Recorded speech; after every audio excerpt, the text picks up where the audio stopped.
Hello students, this is Miss Louise coming from my reading house, and today we're going to continue with our connections in reading. Today we're going to talk about text-to-world connections. These connections are things that happen in our world, and while we're reading we tend to think about things that are happening. Like we did text to self, and we thought about things that happen to ourselves. Yesterday we talked about text-to-text connections, things that were the same or that happened or very similar between two texts. So today we're going to talk about something that's happening in our world. Now, you've been home a lot because of the coronavirus and everything that's happening in the world today. But there's some people who really don't have a home right now. And they're somewhere safe, hopefully. But our story today is going to deal with that topic. And maybe as we're talking and as we're hearing the story, we can think about what can we do to help. Okay? So today the title of our story is Fly Away Home. It's written by Eve Bunting, illustrated by Ronald Himmler. And on the cover we see a gentleman and probably his son, and we see an airplane, and it looks like they could be at an airport because they have some packages or some luggage with them. If you've ever been to an airport before, you see lots of airplanes flying around and a lot of people everywhere. And so the first page is showing you people with look like they're picking up their luggage and security standing around, and we just kind of know that it's in an airport. So people are coming back or they're going somewhere. So let's see. My dad and I live in an airport. That's because we don't have a home, and the airport is better than the streets. We are careful not to get caught. So this little guy and his dad live at the airport. So they're homeless. Mr. Slocum and Mr. Vail were caught last night. 10 green bottles hanging on the wall, they sang. They were as loud as two moose bellowing. Dad says they broke the first rule of living here. Don't get noticed. Dad and I try not to get noticed. We stay among the crowds. We change airlines. And when he says we change airlines, when you go to an airport, they have different airlines for you to fly on. So you have maybe Southwest, Delta. You have different types of airlines, and that's what he's talking about, okay? Delta, TWA, Northwest, we love them all, Dad says. He and I wear blue jeans and blue t-shirts and blue jackets. We each have a blue zipped bag and a change of blue clothes. Not to be noticed is to look like nobody at all. So that's why they have on all blue. They don't want to be noticed.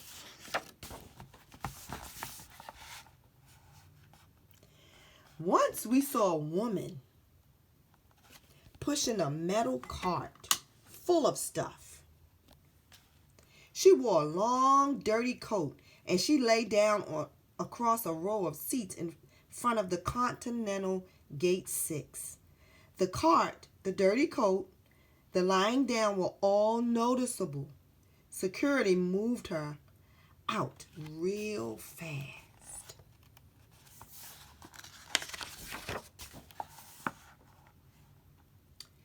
Dad and I slept sitting up. We used different airport areas. Where are we tonight, I ask. Dad checks his notebook. Alaskan Air, he says, over in the other terminal.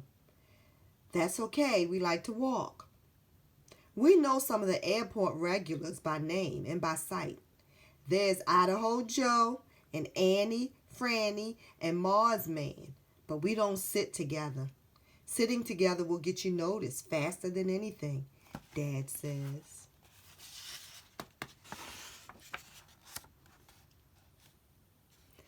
Everything in the airport is on the move. Passengers, pilots, flight attendants, cleaners with their brooms, jets roar in close to the window. So I guess you notice everything when you live in the airport.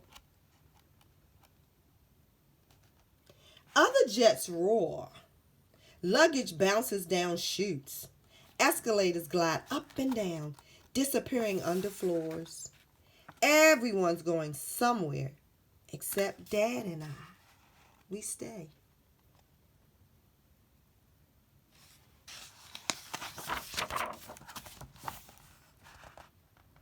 Don't forget, this is a text-to-world connection.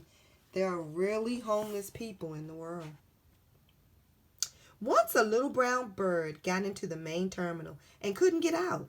It fluttered in the high, hollow spaces. It threw itself at the glass, fell panting on the floor, flew to the tall metal girder, and perched there exhausted. "Don't stop trying," I told it silently. "Don't. You can get out." For days, the bird flew around, dragging one wing, and then it found the instant when a sliding door was open and slipped through. I watched it rise. Its wing seemed okay. "Fly, bird," I whispered. "Fly away home." Though I couldn't hear it, I knew it was singing. Nothing made me as happy as that bird. Why was he as happy as that bird? I guess because he wanted to fly. The airport's busy and noisy, even at night. Dad and I sleep anyway. When it gets quiet between 2 or 4 a.m., we wake up. Dead tired, Dad says. Almost no flights coming in or going out. At dead time, there aren't many people around, so we're extra careful. In the mornings, Dad and I wash up in one of the bathrooms, and he shaves. The bathrooms are crowded, no matter how early, and that's the way we like it. Strangers talk to strangers. Where did you get it? Where did you get in from? 3 hours, our flight was delayed. Man, I'm bushed. Dad and I, we don't talk to anyone.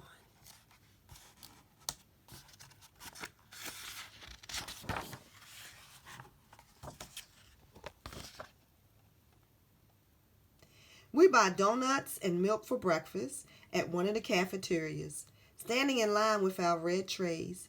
Sometimes Dad gets me a carton of juice.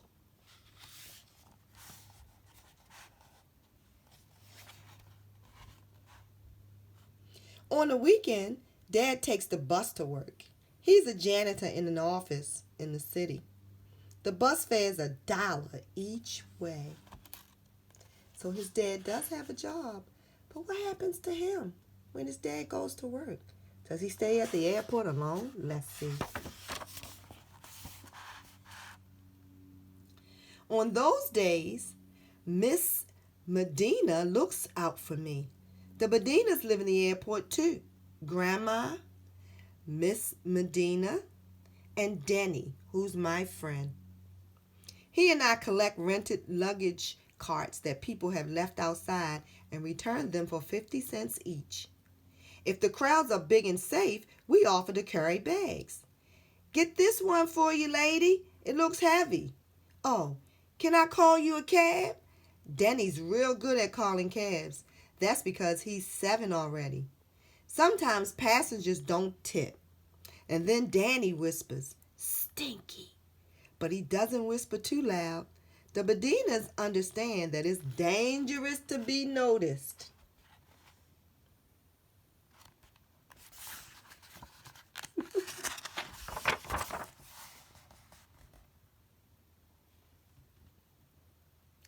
When Dad comes home from work, he buys hamburgers for us and the Medinas. That's to pay them for watching out for me. If Danny and I have had a good day, we treat for a pie. But I've stopped doing that. I save my money in my shoe. Will we ever have an apartment again? I asked Dad. I'd like it to be the way it was before Mom died.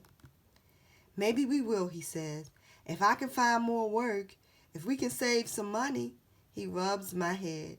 It's nice right here, though, isn't it, Andre? It's warm, it's safe, and the price is right. So his mom is not alive. Kind of a sad story, isn't it?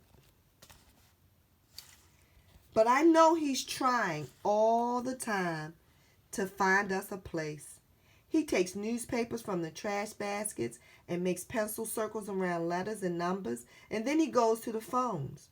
When he comes back, he looks sad and angry. I know he's been calling about an apartment. I know the rents are too high for us. I'm saving money too, I tell him, and I lift one foot and point to my shoe. Dad smiles. Atta boy.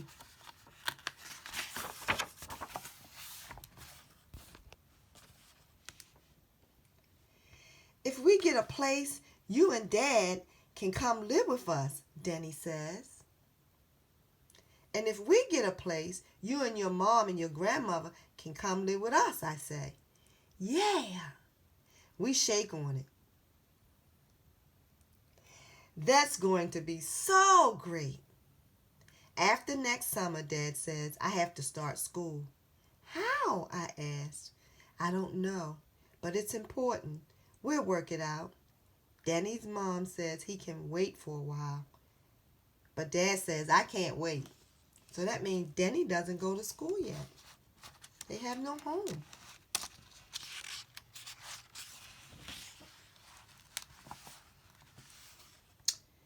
Sometimes I watch people meeting people. We missed you. It's so good to be home. Sometimes I get mad and I want to run at them and push them and shout, why do you have homes when we don't? What makes you so special? That would get us noticed, all right. Sometimes I just want to cry, I think. And I think Dad and I will be here forever.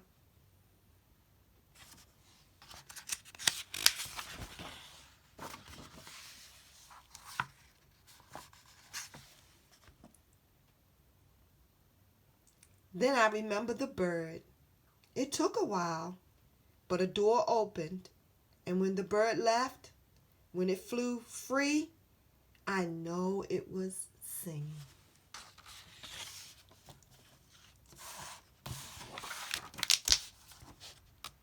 The end. Well, I know that wasn't a real happy story today, but it was a hopeful story today. Fly away home. And I know now you've been in the house so much you just want to get out. I got to get out. But we are grateful and thankful that you're in a safe home. Okay? And if you know anybody that's not, how can you help them? When you get back to school, think about the homeless. And while you're home, think about the homeless. Say a special prayer for them. Okay? And don't forget, see, you can go and wash your hands, so make sure that you do. But always remember the less fortunate. Okay? That's my Text to World connection for today. I'll read to you tomorrow. Just know that we miss you. Have a great evening. This is Miss Louise. Bye-bye.